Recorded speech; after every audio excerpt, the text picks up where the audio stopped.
मित्रों, जरा एक पल के लिए सोचिए। अगर अगली सर्दियों में आपके शहर में ठंड ही ना पड़े, अगर अगली बारिश फसल उगने के बजाय सब कुछ बहा ले जाए, और अगर आने वाली पीढ़ियां हमसे ये पूछें, जब धरती रो रही थी तब आप क्या कर रहे थे। आज हम बात कर रहे हैं सिर्फ मौसम की नहीं, बल्कि मानव सभ्यता के भविष्य की।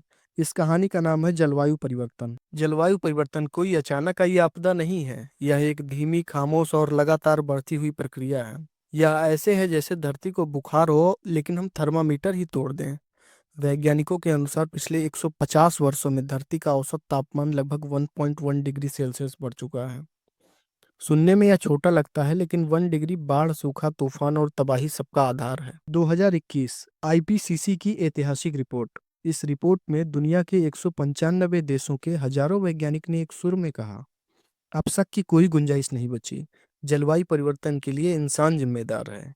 कोयला, पेट्रोल, डीजल और अंधाधुंध विकास, हमने धरती को एक ऐसे इंजन से जोड़ दिया जिसका ब्रेक ही नहीं है। ग्रीन हाउस गैस, आसान भाषा में अगर इसको समझें, धरती के चारों ओर एक प्राकृतिक कम्बल होता है जो गर्मी को संतुलित रखता है, लेकिन हमने उस कम्बल को इतना मोटा कर दिया कि अब धरती सांस नहीं ले पा रही। 2023 नोवा डेटा की रिपोर्ट। CO2 स्तर 420 ppm, इंडस्ट्रियल युग से पहले 280 ppm थी। मतलब हमने हवा को एक धीमा जहर बना दिया है। आपने नोटिस किया होगा, जहां कभी सफेद बर्फ गिरती थी, आज वहां सिर्फ काली चट्टानें दिखती हैं। 2020 ICI मोड रिपोर्ट। हिमालय के ग्लेशियर तेजी से पिघल रहे हैं। अगर यही चलता रहा तो आने वाले दशकों में गंगा, यमुना, ब्रह्मपुत्र सिर्फ नाम बनकर रह जाएंगी।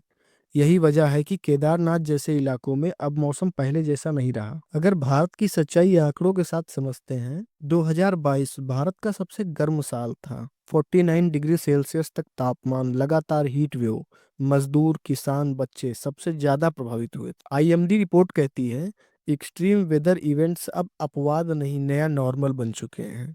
कहीं बाढ़, कहीं सूखा, और बीच में आम आदमी पिसता हुआ। धरती पहले भी बदली है, सच, लेकिन अधूरा है। हाँ, धरती पहले भी बदली है, लेकिन फर्क ये है कि पहले बदलाव में हजारों साल लगते थे। आज वही बदलाव सिर्फ 100-150 सालों में हो रहा है। अमेरिका की नेचर जर्नल, एक पत्रिका है, 2019 में कहती है, current warming is 10 time faster than natural cycle. यानी हम वक्त से खेल रहे हैं। समाधान को समझते हैं तो उम्मीद अभी बाकी है। अभी भी देर नहीं हुई है। सोलर और विंड एनर्जी, जंगलों की रक्षा, जिम्मेदार विकास। 2023 IEA रिपोर्ट कहती है, भारत अब रिन्यूएबल एनर्जी में दुनिया के लीडर्स में से है। समस्या बड़ी है, लेकिन समाधान नामुमकिन नहीं है। मित्रों, जलवायु परिवर्तन कोई राजनीतिक बहस नहीं है, यह पीढ़ियों का सवाल है।